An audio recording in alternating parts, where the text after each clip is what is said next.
దేవునికి స్తోత్రం. అందరికి కూడా వందనాలు. దేవుడు మిమ్మల్ని దీవించునుగాక. దేవుని సంగమ, ఈరోజు దేవుని యొక్క వాక్యము కొరింథీయులకు రాసిన మొదటి పత్రిక 2వ అధ్యాయము 5వ వాక్యము. కొరింథీయులకు రాసిన మొదటి పత్రిక 2వ అధ్యాయము 5వ వాక్యము.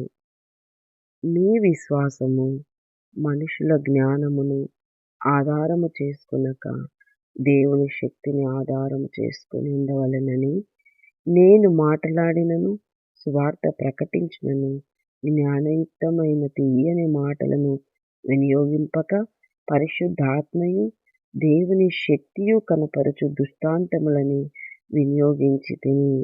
హల్లెలూయా. దేవునికి స్తోత్రం. కొరింథీ సంఘమునకు అపోస్తలుడైన పౌలు గారు రాస్తున్నటువంటి లేఖ అన్నమాట. ఇక్కడ పౌలు గారు చెప్తున్నారు, మీ విశ్వాసము బైబిల్లో రాయబడింది కదా. ఆవగింజంత విశ్వాసం ఉంటే నువ్వు కొండను చూసి సముద్రంలో పడమంటే సముద్రంలో పడుతుంది. కనుక ఆ విశ్వాసము, మీ విశ్వాసము ఎవరిని ఆధారం చేసుకొని ఉండాలా, దేన్ని ఆధారం చేసుకొని ఉండాలి అంటే ఇక్కడ చెప్తా ఉన్నారు, దేవుని శక్తిని ఆధారం చేసుకొని ఉండాలి. దేవుని యొక్క శక్తితో నీ యొక్క విశ్వాసం ఎదగాలి, పెరగాలి. అంతే తప్ప మనుషుల జ్ఞానం వల్లను, మనుషుల యొక్క తీయని మాటల వల్లను ఉండకూడదు. మీ విశ్వాసము బలముగా ఎదగాలి. మీ విశ్వాసము పరిపూర్ణమవ్వాలి. విశ్వాసము నిరీక్షించు వాటి యొక్క నిజస్వరూపమై ఉన్నది. కనుక ప్రియ దేవుని బిడ్డలారా, మీ విశ్వాసము మనుషులు జ్ఞానముతో ఆధారం చేసుకోవద్దు. వాళ్ళ జ్ఞానాన్ని బట్టి లేదంటే మీ జ్ఞానమును బట్టి ఆధారం చేసుకుంటే ఉండేది కాదు విశ్వాసము దేవునితో అడుగడుగున సమస్యలు, కొండలాంటి సమస్యలు, అనేకమైనటువంటి కష్టాలు, ఇబ్బందుల్లో నీకు దేవుడు నీ ప్రార్థన నీకు దగ్గరుండి ఆలకించి ఆ యొక్క శోధన సమస్యల్లో, కష్టాల్లో నీకొక సలహా, సూచన, ఆలోచన, నడిపింపును దయచేస్తూ ముందుకు వస్తున్నప్పుడు విశ్వాసం అనేది పెరగాలి. ఇది దేవుని శక్తే అని నువ్వు కనుక్కోవాలి. కానీ మనుషుల జ్ఞానమును ఆధారం చేసుకొని వాళ్ళ జ్ఞానాన్ని బట్టించి లేదంటే నీ జ్ఞానాన్ని బట్టించి నీకున్న తెలివితేటలు, నీకున్న ఆలోచనను బట్టించి విశ్వాసం అనేది పెరగద్దు. అది వృధా.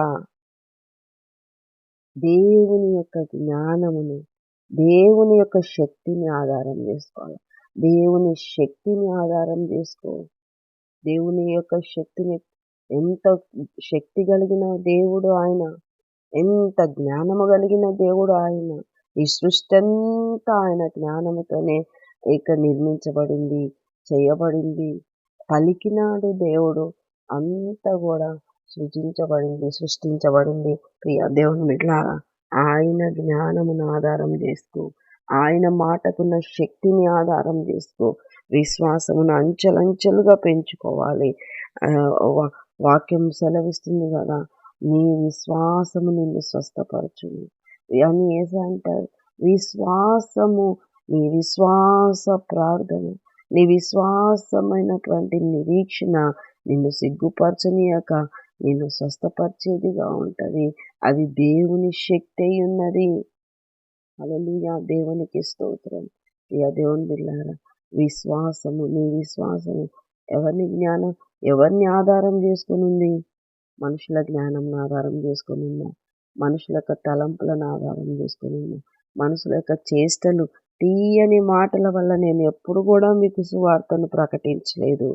జ్ఞానయుక్తమైన తీయని మాటల వల్ల నేను మీకు సువార్తను ప్రకటించలేదు. కానీ పరిశుద్ధాత్మయు దేవుని శక్తియు కనపరచు దృష్టాంతముల వల్లనే నేను మీకు సువార్తను ప్రకటించే సేవకులను కూడా వారి యొక్క జ్ఞానయుక్తమైన మాటలు, తీయని మాటలు మరి మాట్లాడే సేవకులు ఉన్నారు, గమనించుకోవాలి.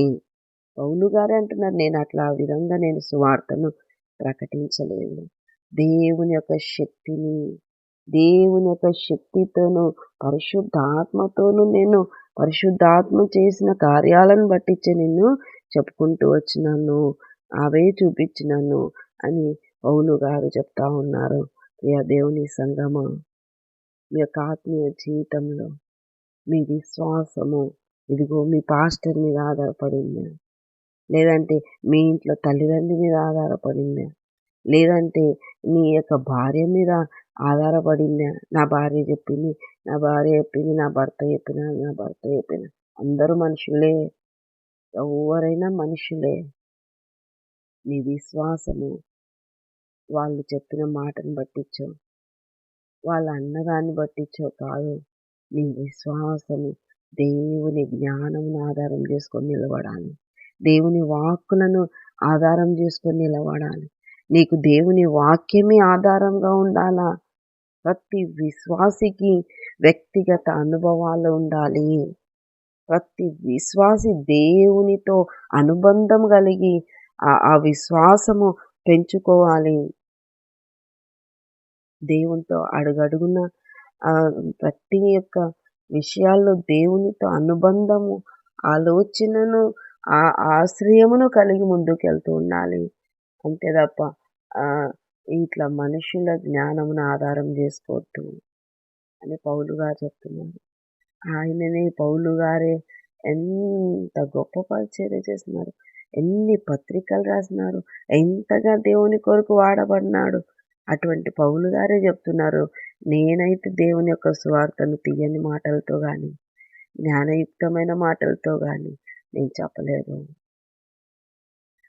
కనుక అట్లా చెప్పే వాళ్ళను కూడా గ్రహించుకొని మెలకువగలిగి ఉండండి. విశ్వాసం అనేది నీకు నీ దేవునికి నీకున్నటువంటి సమస్యలు, కష్టాల మధ్యలో నీ దేవుని యొక్క సహాయము, నీ దేవుని యొక్క ఆలోచన, నీ దేవుని యొక్క శక్తి నీ పట్ల ఆయన చూపించేటువంటి ప్రతి విధమైన వాటిని బట్టించే నీ విశ్వాసం పెరగాలి. దేవుని బిడ్డలారా, దేవుడు ఒక్కసారి నువ్వు దేవుని దగ్గరికి వస్తే ఆయన విడిచిపెట్టని దేవుడు, నమ్మకమైన దేవుడు. ఆయన నీ పట్ల చేస్తున్న కార్యాలన్నీ నీకు విశ్వాసం పెరగడానికే. ఆయన శక్తిని ఆధారం చేసుకొని ఆయన పైన విశ్వాసమును పెంచుకో. అది యేసుక్రీస్తు అంటారు, కనాను స్త్రీతో, ఇశ్రాయేలులోనే ఇంత విశ్వాసం నేను కనుగొంటినా, నీ జీవితాల్లో కూడా దేవుడు అనాలి, విశ్వాసం నీకు గొప్పగా ఉంది నా మీద అని. త్రోసివేసే దేవుడు కాదని, చేసే ప్రతి ప్రార్థన ఆలకించి జవాబిచ్చే దేవుడని, విడిచిపెట్టని దేవుడని మీకు విశ్వాసం కలిగి ఉండాలి. ఇంకా ప్రియ దేవుని సంగమా, నీవు ఎవరిని మనుషులను ఆధారం చేసుకుంటున్నావు? ఎవరి మనుషులను ఆధారం చేసుకొని, మనుషుల జ్ఞానమును ఆధారం చేసుకొని విశ్వాసయాత్ర కొనసాగించినావంటే చివరిదాకా నీ విశ్వాసయాత్రను నువ్వు ముగించలేవు.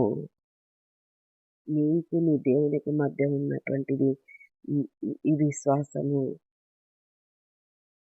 అంచెలంచెలుగా విశ్వాసంలో ఎదిగి దేవునికి సమీపమై దేవుని యొక్క శక్తిని కనుగొంటూ అనేక మందికి ఆ శక్తిని గురించి సాక్ష్యం ఇస్తూ నమ్మకమైన దేవుని పిల్లలుగా ఈ లోకంలో ఎదగాలి.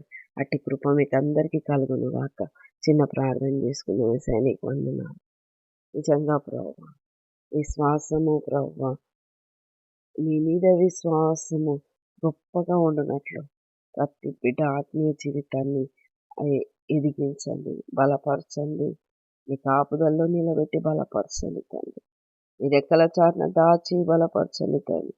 వింటున్న వారికి అనారోగ్యములు ఏమైనా ఉన్నాయేమో ముట్టి స్వస్థపరచు నాయన. నీ క్షేమము దయచే నాయన, నీ కృపను దయచే ప్రభా. బలపరచు నాయన, భద్రపరచు నాయన. నీ యొక్క రక్షణను వారికి కనపరచు ప్రభా. నీ కృపలో ప్రతి బిడ్డను నాయన ఆయురారోగ్యాలతో నింపి నడిపించాల్సిందే యేసు పరిశుద్ధ నామములో అడుగుతున్నాం మా తండ్రి. ఆమేన్, ఆమేన్, ఆమేన్. యేసు రక్తమే జయం, సిలువ రక్తమే జయం. ప్రభు యేసు నామానికి సంపూర్ణ విజయం కలుగునుగాక. Amen. Good morning. Praise the lord. దేవుడు మిమ్మల్ని దీవించునుగాక. ఆమేన్.